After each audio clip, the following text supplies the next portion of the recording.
I do wheelbarrows, ladders.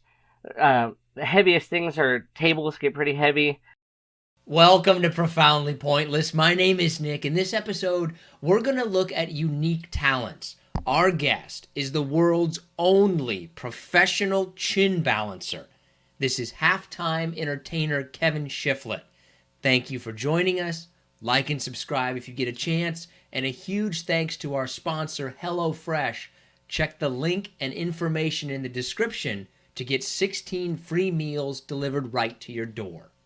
So how did you get started in this? I've actually been chin balancing since I was 10 years old. And I started actually witnessing it. My family and I, we went to the circus, and there was a clown there that was balancing various items. And being inspired by that, my brother and I both, while we were doing our chores, we tried to balance a broom on our chins, and my brother couldn't keep it up, but mine stayed up there, so it was something that came pretty naturally. And then growing up, I just kept with it, and people would challenge me, try this, try that. And obviously, as I got older and stronger, I could do bigger and better things. And I would do it for talent shows and church events and things like that. But professionally, I've been doing it since 2015. I had a contest. I happened to be living in Utah at the time. I am from Arizona, but I was in Utah, and they had the Jazz were doing a halftime talent search, like a talent show contest, and I applied and made it through the ranks, got the votes, and won, and was able to perform my first NBA halftime show, and then from there I've been able to travel all over.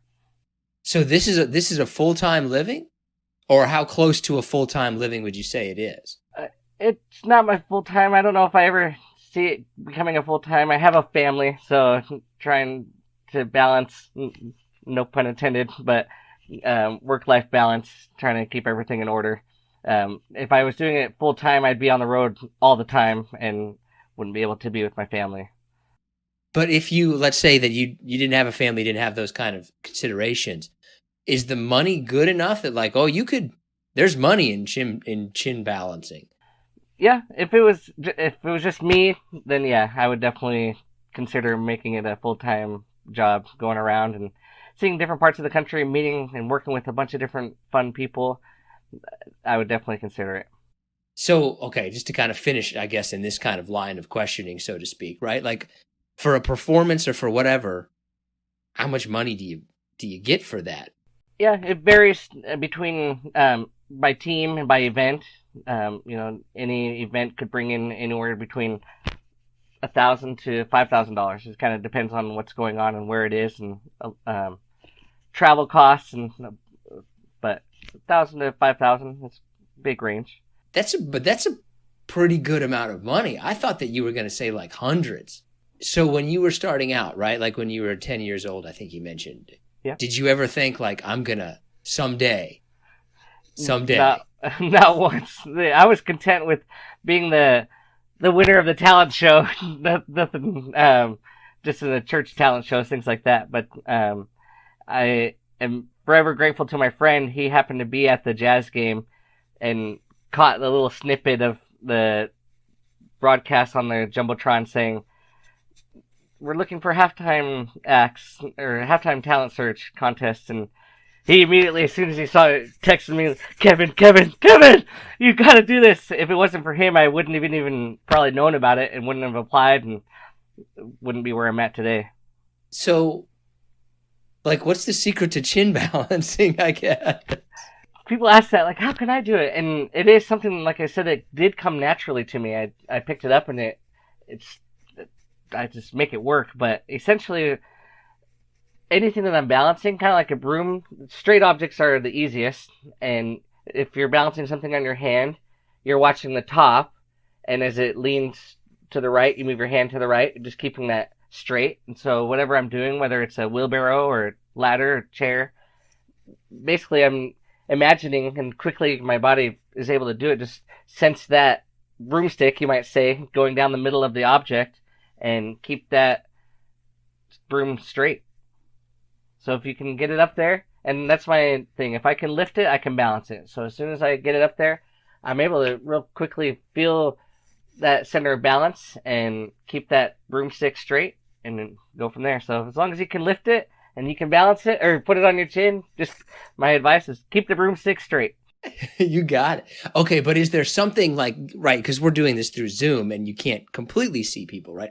But is there something like unique about your chin? Like, I've got this flat chin that, like, another chin balancer would look at your chin and be like, that guy's gonna be a star. He's got the chin for it. Well, I'll let you in on a little secret. Before a performance, I go, right now I have a little bit of a beard, but I don't shave for about 3 days, so I have enough sandpaper on my chin so that nothing slips off. Um, but growing up, I actually did apply back in the day when Jay Leno was on TV.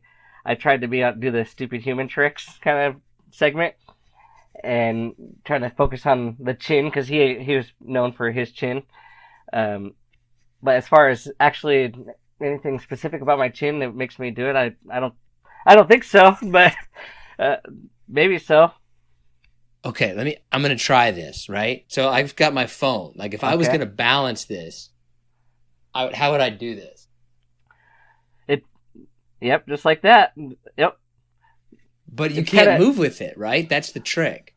So I move slightly, especially smaller things. If it's I move slightly, especially if bigger things. I might move my feet a little bit just to get the feel. And then once I got it, I stay there. But in shows, I'll turn around too. So once I feel that quick spot, then I do start to move just to in an arena setting. You want to kind of show the whole audience what you're doing. So I just do a full circle, things like that. So where do you need kind of the strength, right? Like, do you have to do neck exercises back? Like, I mean, a wheelbarrow is not a light thing, right? Yeah, I don't think that evolution designed us specifically for this talent. Like, what do you got to do to kind of build that up? well, I chew gum, keep my jaw good. I go to a chiropractor to make sure my neck and back are all worked out. I think as I grow older, I'm sure that's going to be the first thing that goes. Is probably my neck and my back, but I keeping that nice and strong is always good for me. Now, how much will you practice? I People ask how much do you practice? My practice, it does come naturally. So if there's a new object, somebody says try this, I'll do that. My practice, I don't run through my whole routine unless I'm like getting ready for a game. So my practice mainly comes from, hey, try this, or I'm walking through the store, Home Depot, Lowe's, something. Hey, that's cool, and I grab it. My wife sometimes is like, oh, what is he doing? But my practice just comes in the everyday, just trying new things. So you're just walking through Depot balancing like random shit on your chin. Yeah, no, not sponsored. It would be cool, but yeah, I would just walk through and wherever I'm at, like especially something that looks unique, then I try it. Yeah, all the time. Now, when you try something like that, right? Is it more success or more failure? More success. I have, and knock on wood, I have never dropped anything, whether in a performance or in a store. It's always fun, especially like Home Depot. They have the really high roofs, so like if it's something that's taller, I don't have to worry about hitting anything either. But yeah, no mishaps. I don't know if this is necessarily a question, but I'm always fascinated by this kind of stuff. Like, what if somebody just has a complete hidden, unique talent and they just never discover it? Like, would you ever thought that I can balance things on my chin like nobody could believe? I love talking to people that I haven't seen in a long time because they just like me, they think the same way. Like, I would have never thought that little 8-year-old Kevin would turn into what he's doing today. Yeah, it's had a testament to me to always try new things and just be your best and try to develop your own talents. How crazy, man. Okay, so if like the quote unquote business of halftime performing, right? Like, how do you go about getting things? Do they come to you? Do you have to like hustle? Like, how does this kind of all work? It goes both ways. So since I started with the jazz, um, people reach out to me, and networking has been great. As you get to know more people throughout the industry, then you get invited to their teams or to do different events. I'm actually wearing a shirt this year. I was honored to perform during the All-Star weekend up in Salt Lake, and so it's fun to do one team, but at the All-Star weekend for the NBA, it's kind of the Super Bowl in a way that all the different teams are there, the different representatives. It's great to see my old friends from all these different teams, but then meet a lot of new people. And so as you meet new people and they see and get to know you, then they invite you to come and perform. How many other chin balancers are there? Anybody who picks up something and tries to balance is a chin balancer, right? But I'm not sure, but I consider myself, there may be other chin balancers, but I consider myself the chin balancer. The chin balancer, right? Like you don't personally know of anybody else who's... I know people who try it, but for me personally, I don't know anybody personally. Isn't that crazy, man? Now, can you balance other things? Like, do you have a good balance outside of that? Or is it like, nope, it's the chin or it's nothing? Yeah, on my face, I can do various things depending on the weight. I can put it on different parts of my face or my hand or my foot, even. What's the hardest part of the body to balance something on? Is the chin easier than other places? I mean, I would think the hands are obviously the easiest, right? Like your dexterity. For me, the chin is probably the easiest because I don't think I could do a wheelbarrow on my hand. I think that's where the neck and the back do allow me to do the heavier things because holding out a wheelbarrow in my hand wouldn't work as well as I can sustain the weight on my body. I guess weight distribution. I'm not a scientist but somehow it all works together. Does it hurt? That's gotta hurt, right? Like a wheelbarrow on your chin. That's gotta hurt a little bit. It depends on I balance it on the handle, so it depends on the shape of the handle. But in general, unless it's an object that's sharp, it's not so much my back or anything that hurts. It's actually my skin, just what's jabbing into me. But afterwards, I always travel with a roller where I stretch out my back and so I'm all loose before and after a performance. What's that like when you go out there, man, in the middle? Because, right, like halftime, there's a lot of people there. What's that kind of like for you? I wish I could put it into words how awesome it is. But for an NBA game, for example, you have 5 players in each team, and they're all-stars. They're awesome basketball players. So 10 people that everyone is watching. And then it goes to halftime, and all that attention that was on these awesome 10 people all of a sudden is on me. And to hear that roar of the crowd and the excitement, in a performance, I like to start with smaller items, and I work my way up. And to hear the roar of the crowd and is something that's indescribable. I absolutely love it. It's addicting, you might say. Now, though, are they really wanting to see you balance it, or are they kind of wanting to see it fall? That is, again, I have never dropped anything, and I do not want to be on the Sports Center and not top 10. So it's that you probably like, what, can he do it? Can he do it? There's definitely that suspense. I hope I bring that. My goal is to bring that memory to them, to bring that moment that they're there to enjoy the time, and part of that is that suspense of thinking like, oh, what's next? Is he really going to do that? He can do that. Yeah, I was watching some of your videos, and I was definitely like, okay, you're doing a pencil, you're doing this, all right. You can't do that. Yeah, and that's exactly what I aim to bring to someone, kind of divert their attention, like, oh, yeah, oh, it's a small, oh, what? Whoa, whoa, whoa, to really help bring it to the individual person. Are you ready for some harder/listener submitted questions? Let's do it. Hardest thing to balance? The hardest thing to balance is my checkbook. Oh, there you go. Oh, there you go. For the younger listeners, what's a checkbook? No. Right, right. I do wheelbarrows, like I said, ladders. The heaviest things are tables, get pretty heavy. A particular table that I really like to balance is by a company called Mighty Light. And again, no promotion, but although it's called Mighty Light, they're not light. So some of although as you say, what's the hardest? One of the hardest things, as I think about it, is actually a wheelchair. Wheelchairs are pretty heavy, not or heavy, but they're just unique. You have a lot of moving parts, and so probably if I had to say what is the hardest thing, I'd probably say wheelchair. How much does a table weigh? I do all sizes of tables, but the typical table that I do is an 8-foot table, and it's probably 30 to 40 pounds, I would guess. I haven't weighed it. That just doesn't seem like it's a good idea for your body, to be honest with you, man. But yeah, I know. Tell that to the 50-year-old Kevin in a few years, but Yeah. How are you going to explain that to the doctor, right? Like, I could just imagine, like, what'd you do here? Well, balancing tables on my chin. well, I have an awesome chiropractor, and if I go in for a massage, like I show him a picture. This is why I'm here. I need you to go as deep as you can and work me out. Easiest thing, and then surprisingly easy thing. Like, oh, this is the easiest, and this thing is like, oh, that was actually much easier than I thought it would be. The easiest things are anything straight, and so like a shovel.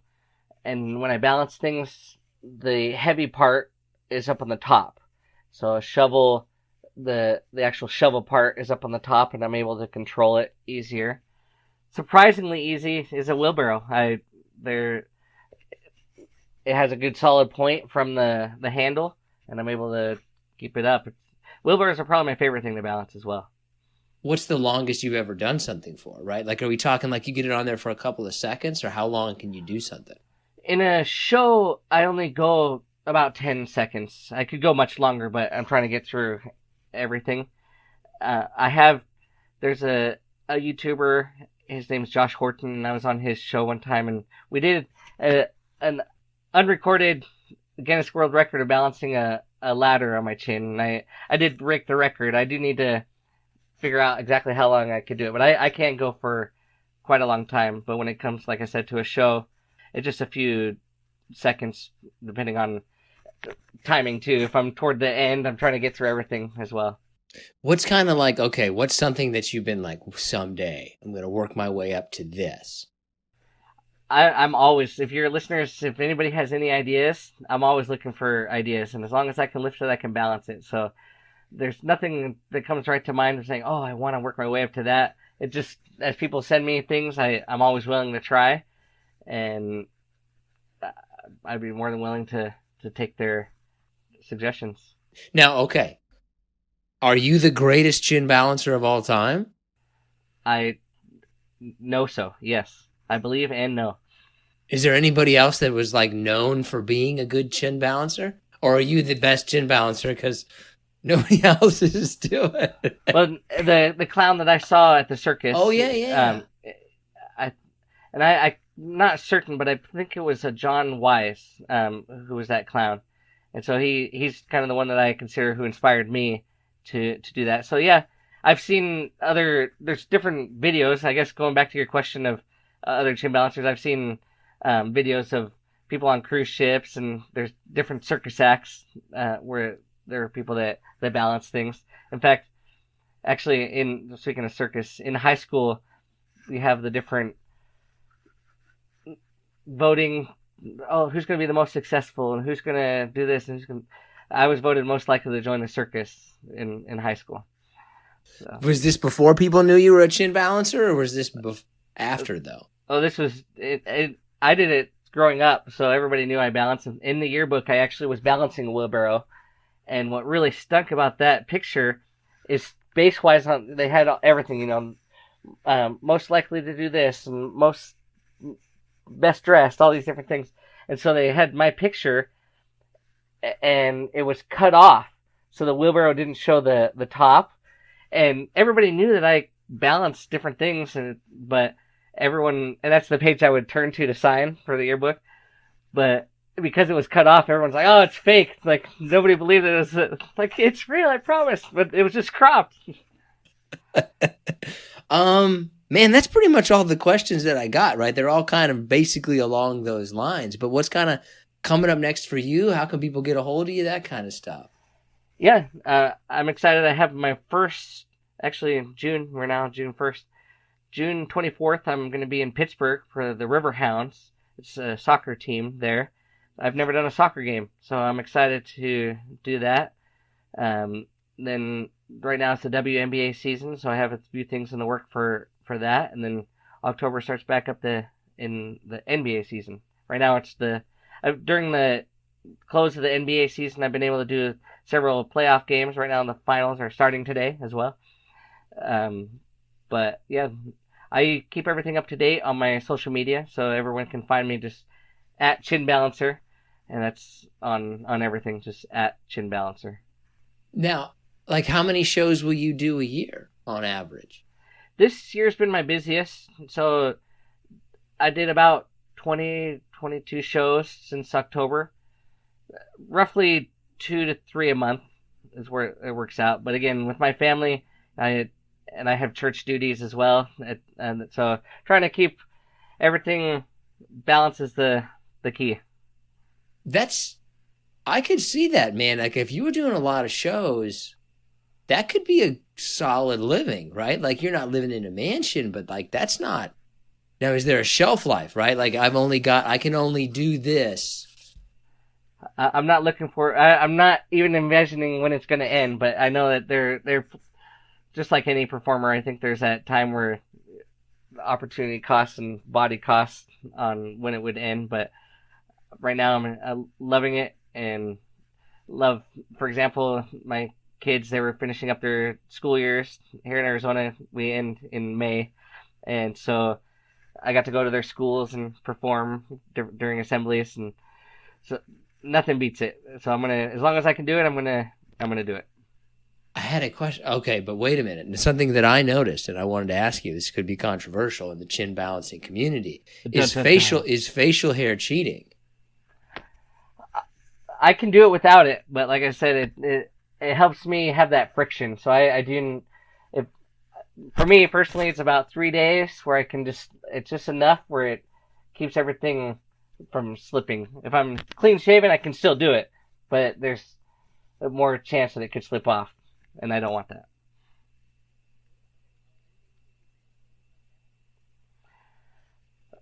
Trying to think. I do kind of a cool thing that happened to me.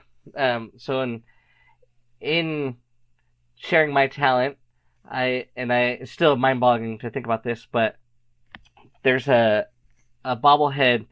It's called the National Bobblehead Hall of Fame and Museum, and they reached out to me after a performance and said, "We saw your performance," and they're based in Milwaukee, so I was performing for the Bucks, and I got this email. "We'd love to make a bobblehead of you," and I thought, "What?" Like, I thought it was fake. In all honesty, I just can't be. But it was real, and they went ahead and designed a chin balancer bobblehead. So, like you said, there may be other chin balancers, but in the chin balancing community, there's only one bobblehead.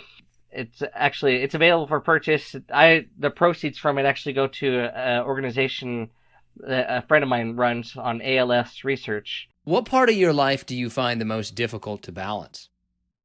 Ooh, definitely the work-life balance. Because you feel like you stay at work too long, you do too much, or you just don't want to be working in general. I'm gonna say it's because I have a job that's 24/7, but at the same point, a lot of it's my fault because I haven't created those boundaries. But do you actually know anybody? And super like famous jobs don't count, right? Like athletes or celebrities or stuff like that. That doesn't count. But do you know anybody who you would say like they really, really like their job? Like if it was for free, they would still go and do it. I mean, my wife says she does, but I beg if she's actually telling the truth or not. I don't even. Here's the thing: I don't know if people work because they like athletes. I'm not even sure that LeBron James even loves playing basketball anymore. I think that work is something that, as a culture, we've made too important sometimes. But but put a percentage on it. How many people do you think actually like their jobs, really like it, and would do it if they were completely financially set? I mean, I'm going to say probably 15 to 25%. I think there's a quarter of the population that actually like what they do, and if they were financially set, would still do it regardless of being financially set. I think they would still do the job. I'm going to go ahead and say 2 to 5%. I think it's way lower than that. I think you're not accounting for all the people who feel like work is their purpose, and I'm not saying that's a bad thing, but there's a lot of people I feel who, maybe they don't have great home lives, or maybe maybe they just feel fulfilled. I would go no higher than 10%. 10% is my max limit. Definitely 25 is the high end for me. If you had to ask me to give a pinpoint accuracy or a pinpoint statistical number, I would say 19.6%. Okay. All right. Let's do some shout outs. We're moving on here, huh?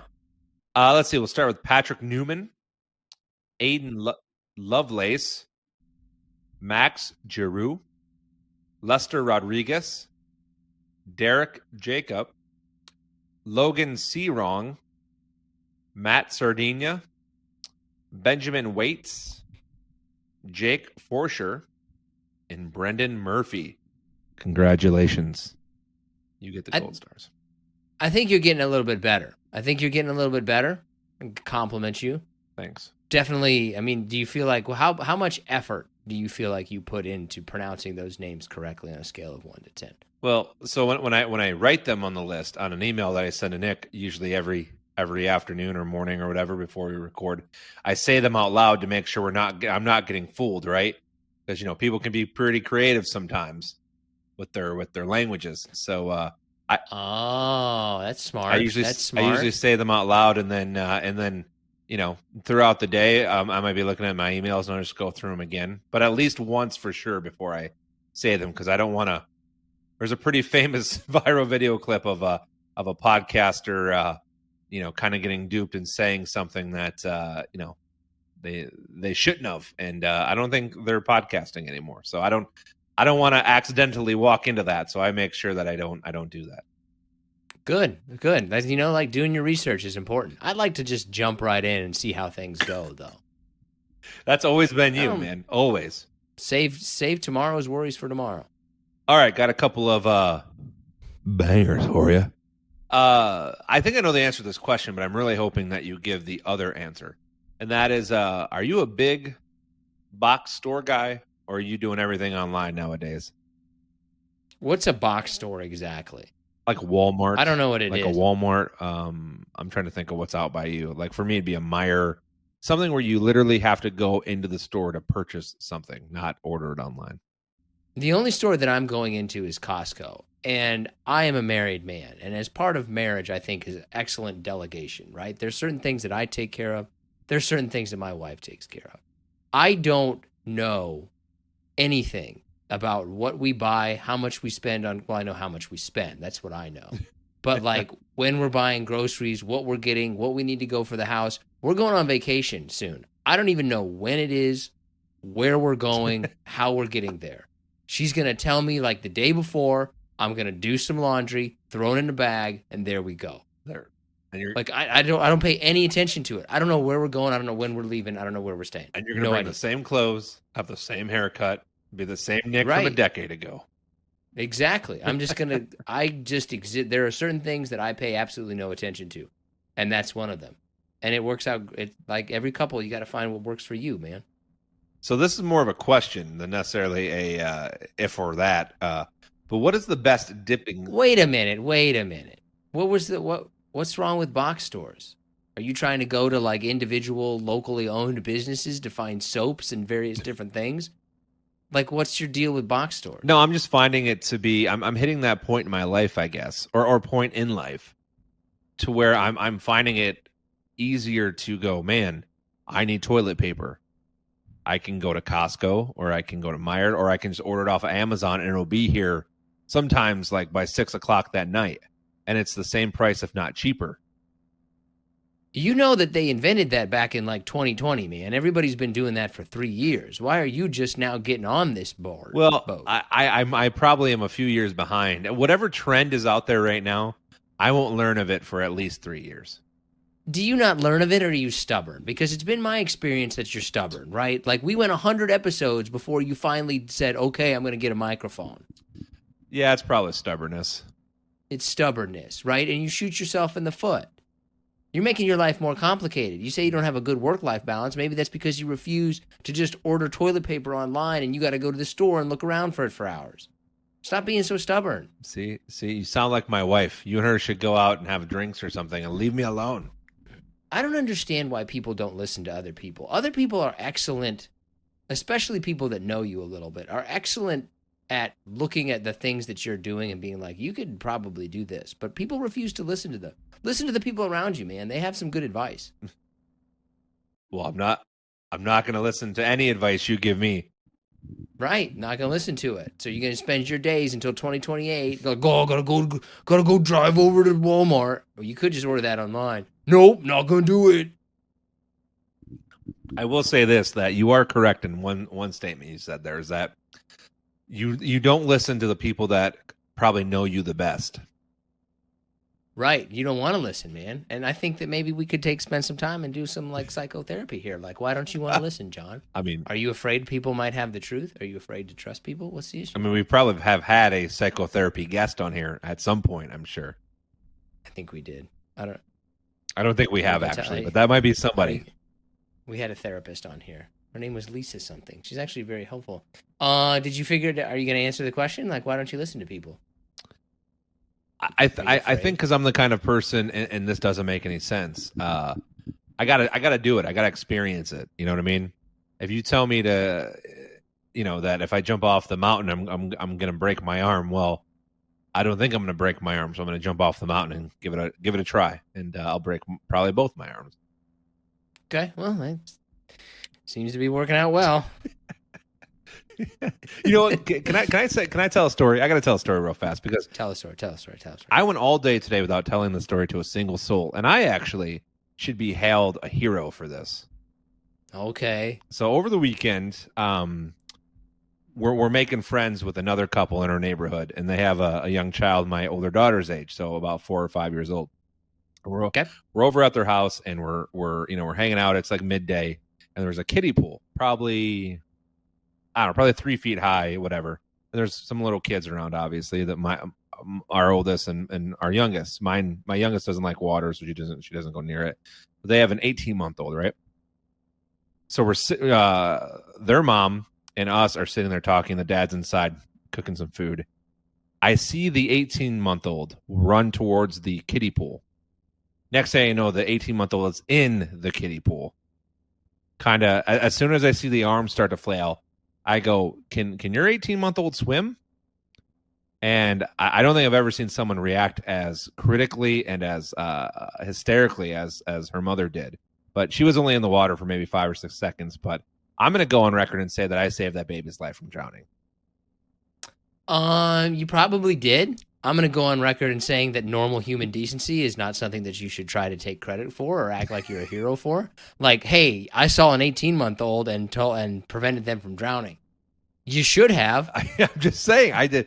Were you just going to watch? I have to tell you. it don't look like it's swimming. I mean, it's good. It's great. It was kind of for 2 reasons. One, that reason. And 2, I have never been in a situation like that where, and I guess I'm going to get serious for half a second, but I mean, it could have been real bad, real fast. And it's just drowning. And I mean, it can happen in the blink of an eye. And I've never really been privy to that. It was kind of scary thinking about it afterwards, but everything turned out okay. The night continued. The baby was fine, but could have been way, way worse. Yeah, I feel like you probably shouldn't have even asked and just went after the child. Although I used to be a lifeguard. And I would say one thing you learn is, like, you don't fuck around with water. Like, there's no second chances. The fact that you were a lifeguard scares me. And I wasn't sure because, this was our first time interacting with this couple. And I didn't want to just jump up, especially if the child was just, maybe fell or something and could swim. I didn't want to overreact and, them think that I was the overreactive parent. But regardless, it all worked out fine. Baby was fine. Everything was good. But, I mean, keep an eye on your children. A lot of people drown, man. It's the summer. You got to be careful around water. Yeah. It's not There, that's my tip of the month. Heading in, into our June episodes here. Just be careful around water. Do you want to start a new segment real quick? I don't know. Do I want to start a new segment? It's called Celebrity Death. And see if you can pinpoint what year this celebrity died. Okay. Barry White. What year do you think Barry White died? Oh God, man. Take your guess. I'm bringing this up because my wife and I, while high, were playing this game, like just thinking of it, and she was incredible at it. Like she could get it to the month and year. I mean, Barry White. But don't look it up. I'm not looking it up. Okay, give me a guess. I 2018. 2003. How was that? I mean, I almost said 2021 or something. Like maybe he died during the pandemic, but 2003. That's a oof. Yeah. You were nowhere close. Okay, all right. Let's move on. was that? It was just one of them. Just one celebrity. We're just gonna do one to see if you can guess how close to the year celebrity death. All right. Let's see. My second question for you is cheese the best kind of dipping sauce? Is it hands down just the best? Yeah, it is Okay. ultimately. No matter what, it's ultimately cheese, and you can have variations. But if I had a choice between other things and cheese is ultimately the best. Yeah, cheese is. Yeah, okay. Fair enough. Somebody tried telling me that ranch was better than cheese, and not even close. No, it's a stupid statement. You should have immediately slapped that person. All right? Like, there's some things that people say that just you got to check them. And saying that ranch is better than cheese is a foolish statement. You may like ranch more than cheese, but you can't say that overall ranch is better than cheese because it's just not. You're not putting ranch on chips, especially like tortilla chips. Yeah, no, you're not doing that. Exactly. That person's an idiot. Who was it? All right. Melissa, he called you an idiot. She can't hear what I just said, so that's good. Hopefully we edit that part of the podcast. Let's see. Nope. So every week, I know, Nick, you pitch to follow us, like us, all that stuff, but we do put up a little poll on our Twitter, Profoundly Pointless, obviously, where we list 4 things off, and then y'all pick what we talk about out of the 4 topics. So here were the topics today, or for this poll. Across the Spider-Verse was released a couple of days ago. Apparently it's better than the rest of them. The animated, live, stop live Spider-Man movies. Those movies are actually pretty good. Haven't seen one of them, and I'm not sure I ever will. Pretty solid. Good movie. Good soundtrack. The Arnold Schwarzenegger documentary that is coming out on Netflix, where apparently he reveals all and kind of gives his side of the story officially on everything he's been through in his life. And he is kind of a crazy story if you don't know, like, beyond the superhero actor side of him, politician side. His upbringing was kind of incredible. So I'd say check it out. Okay. I just don't understand for things like that how we don't already know every single thing about that person. But as many times as he's probably been interviewed and all that stuff, you probably think that you'd know every single thing about him by now. Let's see. The final choice that did not win was pigs. And I put pigs on the list because we were at the zoo on Saturday morning, and it was like 90 degrees. It was really hot, really humid. And here are these effing pigs just running around in the mud, having a great day. And then there was the one that's just standing there all just not moving. So I thought it might be fun to talk about pigs, but no one gave a shit. So what won? The Apple VR headset that was announced recently at a hefty price when it does come out, I believe next year, of $3,500. So that's attainable for maybe 2% of the world. So that's good. I feel like that's something along with Meta, whatever Meta is doing, like they're just going to force that upon us eventually.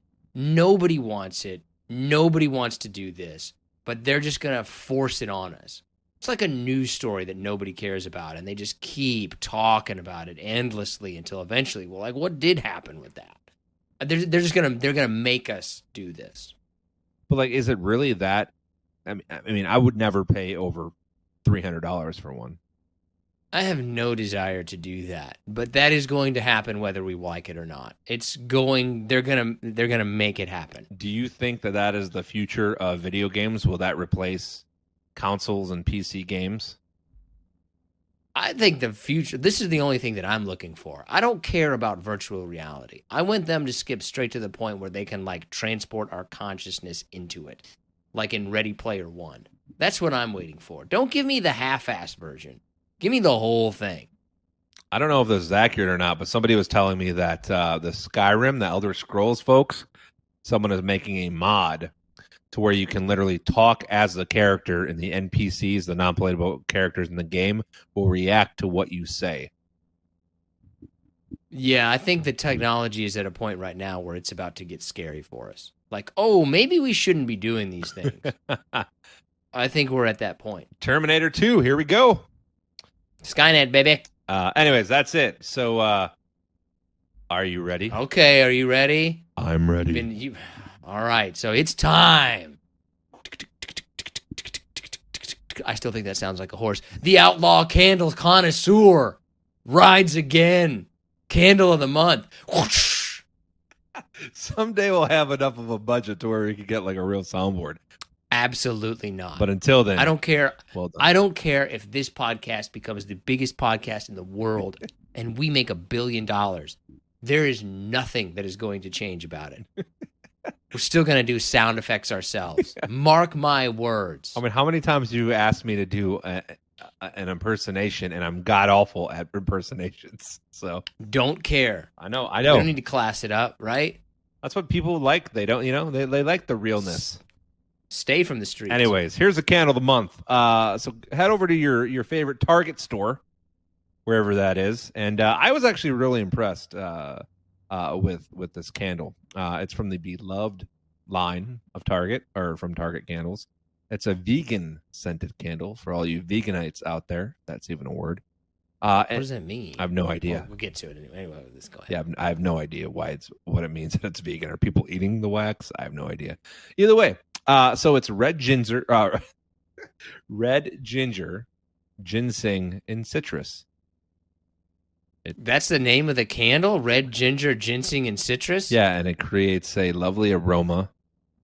You can get it 3-wick, 2-wick. They also have it in different, you can get like hand gels, soap, but obviously I went with the candle because you have to. I think it's $15.99. You can get it online. I don't know if you can get it in store. I haven't did not go through the store. But this line of candle was recommended to me. The beloved line from Target, and it's awesome. It's proven. I've gotten 3 different kinds, but this is by far my favorite kind of candle from this line that I've had. It's 3-wick. You know how I love my 3 wicks. Right. Don't want a 2-wick. No, 2 wicks. 15 ounces will burn up to 40 hours. So check it out. Head over to Target.com. What does it smell? Well, what does it smell like? I mean, all 3 of those aromas mixed into one. It's a little different. It's not the traditional. It's not a layered candle. It's kind of all mixed into one, and there are notes of certain, like you might get a little ginger, might get a little citrus, but they just mix for I don't know. It's an aroma that you wouldn't think works, but it works. Okay, I have a new challenge for you. Oh boy. So since I don't have a sense of smell, describe the smell of this candle as a sound. Oh my. What would it sound like?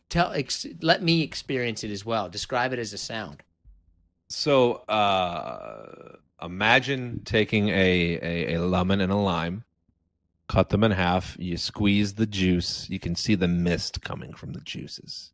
Okay, all right. Squeezing it into a bowl, you cut up some ginger, you get that little crack of the ginger, as you're chopping it up, mince it up. Well, that's not a mincer, but you get it.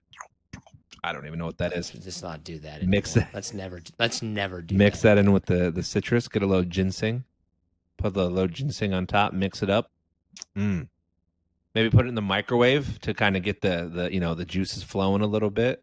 Maybe a little Okay. snap, crackle, pop of the, maybe let it go for. So what sound is this? Because this just sounds like cooking instructions. I don't know. I was trying to make it, Trying to stall, and you got lost on that intuitive. one, right? No, I don't know. I don't know what sound. I mean, it's probably. Is it a clean sound, like a clap? Like a clap is like No, a clean sound, It's a fresh sound. it's if I had to describe it as an actual sound, think of maybe like a waterfall. Okay. See, now you're Like talking. it's gonna seem refreshing. it's gonna seem overwhelming, but it's not. It's very refreshing, and if you're quiet enough, if you're still enough, you might just go into a little bit of a trance. You might just escape into the netherworld. Might learn something about yourself. You might. Okay, all right. You had a terrible start, but you saved it at the end. Well, I thought we came around on it. We got it. I still don't know how on earth the candle of the month ever became, but apparently people like the segment. So Yeah. Okay. Another segment that people seem to enjoy. Our top 5. So our top 5 is top 5 rooms in a house or apartment. What is your number 5? So my number 5 is a basement. Oh, I completely forgot about basement. Basement's solid. I consider basement to be all one room. I don't care how many rooms are in there. It's all the basement to me. Yeah, it's all the nobody ever says, the bedroom in the basement or the bathroom in the basement. Say I'm going to the bathroom in the basement or I'm going to lay down in the basement. It's never, individual rooms. It's always just the basement. Right. Right. There's a weird thing. See, now are most basements finished in where you live? No.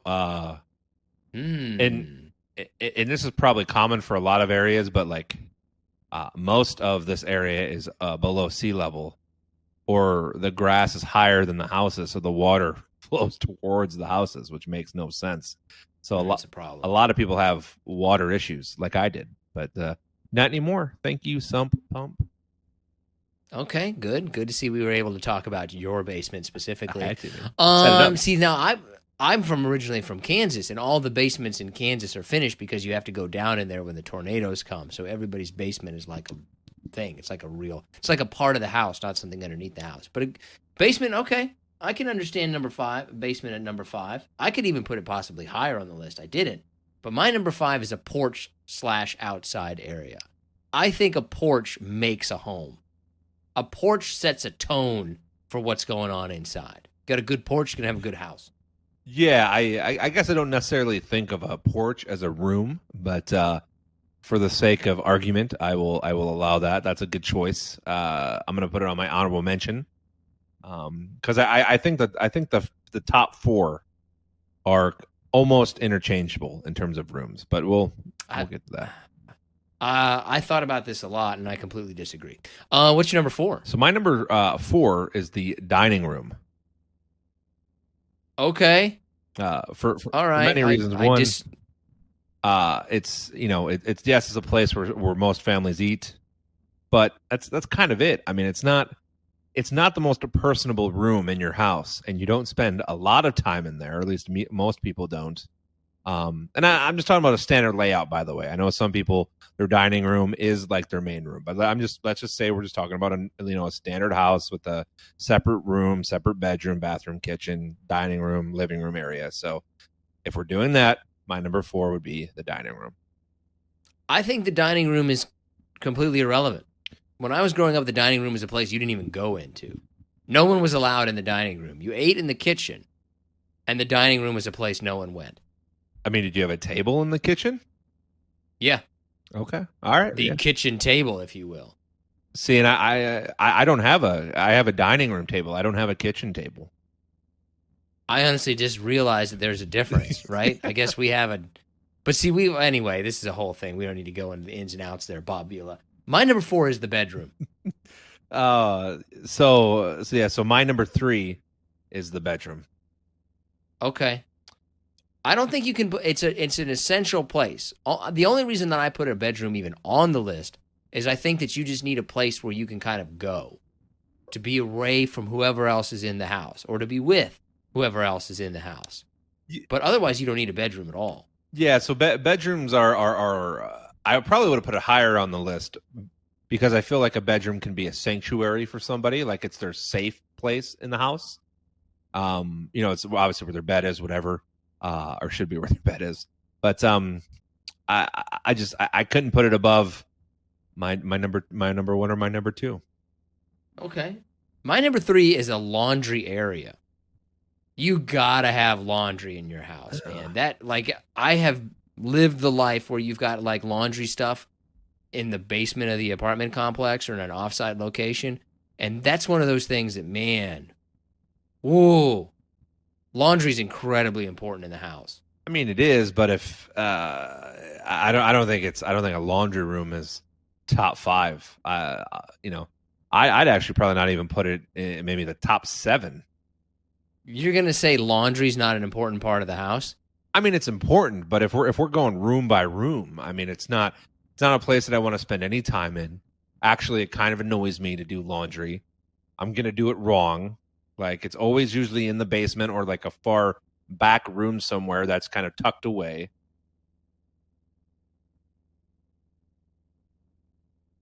I didn't hear what you said. The microphone thing didn't. No, did it cut out on everything? Because that's angry. I don't know. Anyways, I don't know. So finish. Okay, say your joke that I didn't hear at all. No, it wasn't a joke. It's just the laundry room is usually in the basement. It's tucked away. If it's on the main floor of your house, it's in the back of the house. Like, it's not a room you want to spend a lot of time in. Laundry itself is kind of a pain. It's like dishes. It's kind of a pain in the ass to do. So it's not a room that I want to be in. But it's an important room. I'm not saying it's a room you want to be in, but it's an important room. It's essential, right? It's like where your water heater is. You don't want to be in there, but the water heater is important. I swear to God, if you have like utility closet as number 1, I'm gonna lose my mind. I could have had utility closets up there. Shed should also be mentioned. Okay, what's your number 2? My number 2 is the kitchen. So then your number 1 is? The bathroom. I have that reversed. I think that the kitchen is more important than the bathroom because you can go outside. You can go outside if you need to. You can go to the bathroom outside. You can shower with a hose outside. That's why, to me, the kitchen is the most important. So I have bathroom at number 2 and kitchen is number 1. So once again, like I said, you could really interchange at least 1 and 2 for me, but a kitchen is important. I spend a lot of time there. I like to cook. It's just kind of a relaxation point. And listen, I don't have a big kitchen, so I'm not trying to make it sound like I have a gigantic kitchen, but it's a part of my house that probably one of my favorite parts. But the bathroom, man, ever since I've been a little wee lad, the bathroom, for whatever reason, has been like my solace place. It's the most awkward thing. I get it. Like, it's weird, but like, give me a half an hour in the morning just to be in there, and like, it's going to be a good day. What are you doing in the bathroom? Are you just hanging? Like, wait a minute. How much time on your average day do you spend in the bathroom? Every morning I'm in there for at least a half an hour. Doing what? I mean, it depends. I might be. Are you? I might be on the toilet. I might be in the shower. I might just be sitting there with all the doors shut and the lights off on my phone. Like, I don't know. It's like I said, I know it's not normal. I know it's kind of weird, but I will say this as a little bit of a defense for me, is that I think everybody, no matter what age you are, has a spot like that, whether it's on the couch, whether it's in a room, to where it's like your safe place. It's like your spot to where you think like this is the greatest spot in the house. And for me, that is the bathroom. The only reason I'm really going in the bathroom is to do something I don't want other people seeing. Right? And you can take that in whatever way you want to take that. Showering, doing something else. I'm going to the bathroom. I'm not even referring to that. Like, I'm not even on that level, to be honest with you. I don't know. It's just my place. You just want to hang out in the bathroom. I don't really have a place in a house. Just my place. I just kind of go where I want. Okay, what's in your honorable mention? There's not that many more rooms in a house, I don't think. We don't have studios. I mean, there really isn't. I mean, to be honest, I could probably tell you the things I don't have on my list more than things I have on my list. Like, I don't have an attic on my list. No, no one would. The It's the ridiculous. laundry room don't have that. A sunroom. Should. I do have a sunroom on my honorable mention. If you have a sunroom, those can be kind of cool, unless it's like mine and it's a gigantic pile of shit. I didn't know if you were gonna say a garage counted or not, because it's not really a room. If it's attached to the house, I feel like does count as a room. Well, then I definitely would put it on my honorable mention if we were doing that. Yeah, and then there's some other rooms, but like normal people don't have these rooms, right? They don't have like a conservatory or a drawing room or a wine cellar. Most normal people don't have those, so I didn't bother. Were you just thinking of Clue when you were saying those? I do have a beer cellar, by the way, but it's literally the most jankiest. It's just like something cut out of my basement to where I just put beer bottles like on rock. Yeah, that's all it is. Oh, so it's just like a door to the outside that you're calling a beer cellar? Yeah, it's nothing special, but it's like my own. If I could fit in there, I would, but I can't even fit my head in there. Anyways, what's in your honorable mention? I'm a fan of the family room. Right? I think that the family room is one that the only reason I didn't put the family room on the list is because, well, you don't absolutely need it. You can get through with anything else. But I like a little gathering space, like a family room. That is important. I do like a utility closet. You're going to need all of that stuff that's in there. A shed. I don't know if that technically counts as part of the house, but a shed is a very solid thing to have. And a garage. Garage probably should have replaced porch for me as number 5. But garage is important. Garages are very important, and so are sheds for many reasons. Can't go wrong with sheds, man.